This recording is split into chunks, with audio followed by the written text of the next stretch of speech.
Shalom, it's y'all brother Mikha'EL with a little Hebrews in the Hood snippet.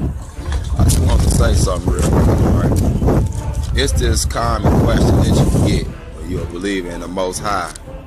And people will say, where was your God at when such and such happened? Or where was your God when these kids starved to death or got diseases or got butchered, massacred, raped, all that, right? You tell them your God was right there, pulling the strings. Stop being apologetic. He said he bring good and evil too, and he only bring evil on a place when the wickedness outweighs the righteousness. So stop being apologetic. My God was right there. He did it. Because this is what they don't think about. As cruel as that sound. That's why Isaiah 55 say his thoughts is not our thoughts. So stop trying to, think you can figure out his mind. But he show you things and examples to let you know what to do and what not to do and what's the results for doing them, right? And have you ever thought about this? Those babies that's starving and dying in those villages, as cruel as that is, and as painful as that is to watch.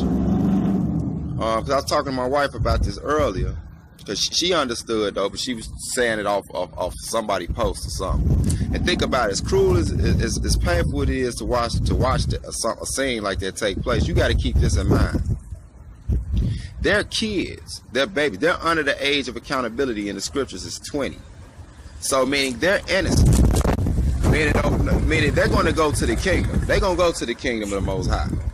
So they got it good. We got to work for it. We past that age. Any day we can get cut off and die in our transgressions, and we going to burn. We going to be in a lake of fire, chances are. You know what I'm saying? It's way more dangerous for us. He see what they going through now, so I'm going to go ahead and take them out. And for that little time that seemed like a long time to us that they were suffering, it tell you them things ain't but a blink of an eye to the Lord. 1,000 years the man ain't but one day to him. So that time ain't nothing to him.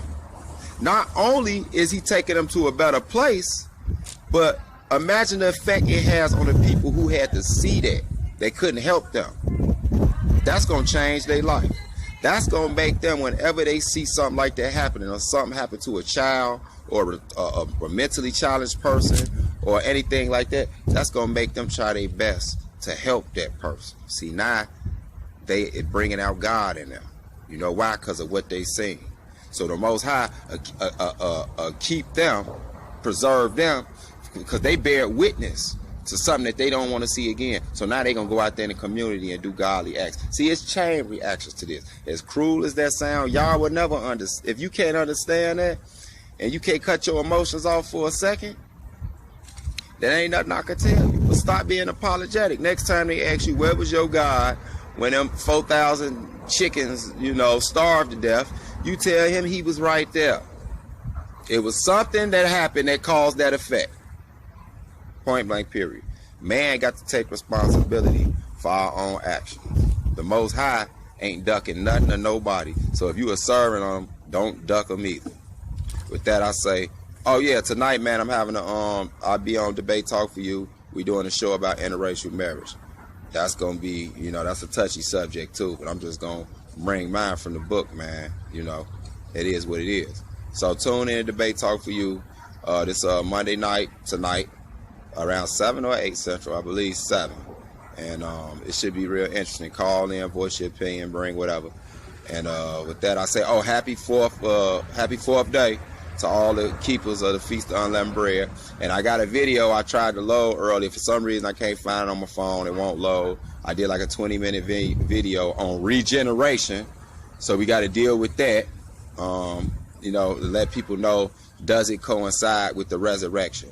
Or is regeneration reincarnation? So we need to deal with that. So if I can't download or find this video, I'm probably gonna go on somebody's show or go on or have my show done, Hebrews in the Hood, since I ain't done it in a while, and I'm gonna go ahead and address the Hinduites we got running around here. So I like to say, shalom, shalom. I love all y'all, but it's time for us, man, to get serious about this thing.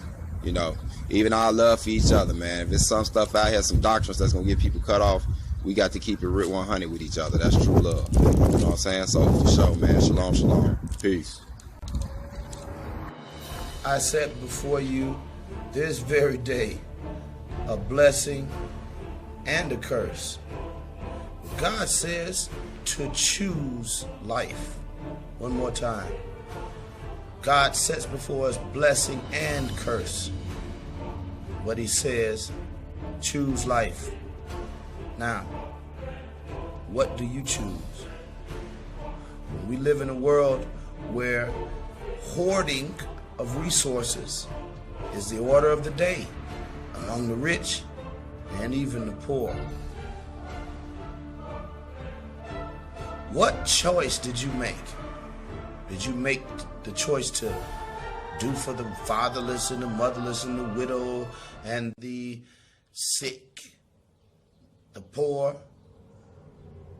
Or did you choose to hoard everything for yourself?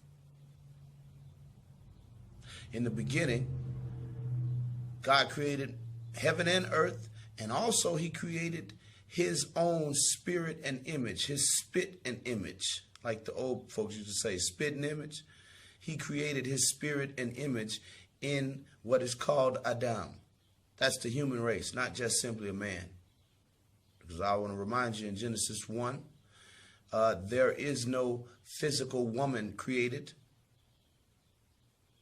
But in Genesis 1, the command is there to be what? Fruitful and multiply, and to do what? What? Replenish the earth. Now, that lets me know that even without the idea of a physical woman, that Adam, the physical human, your prime objective is to replenish that which you have used. To populate the earth also. That has multiple implications. Implications of the fact that you are supposed to fill the earth with humans through procreation. But also, you are supposed to put back what you take and consume. I suggest to you this is a problem amongst every nation on the planet. Hoarding and refusal to put back what you have consumed through population. Now, when you ask the question, where was God? Or where is God in the midst of war and turmoil and natural disasters and death and hunger and famine? Where is God? I just told you. You're looking at him, and I'm looking at him. You are the spirit and image of God. You are as close as it gets to God in this dimension. And if you don't care, what makes you think that the Creator would care beyond the fact that he does himself care for the fatherless and the widow and the sick and the ignorant? But you have a responsibility. When you have a network called a Food Network and you waste tons and tons and tons of food every day, but yet you want to blame famine on God? In closing, the condition of the human very much mirrors that of the Creator. As above, so below. Your condition, being locked in that skin, is God's experiment on you to bring you up and to teach you what it is to be God. Not to continue on your hands and knees as a lower life form, but teaching you how to be God. You see, because if you could learn to look at yourself in your own wretchedness and your hoarding of resources around the world and the raping of the earth, then you would understand why the homeless and the hungry and those without are without. Because you have it. You are the spirit and image of God. Do something about it, God.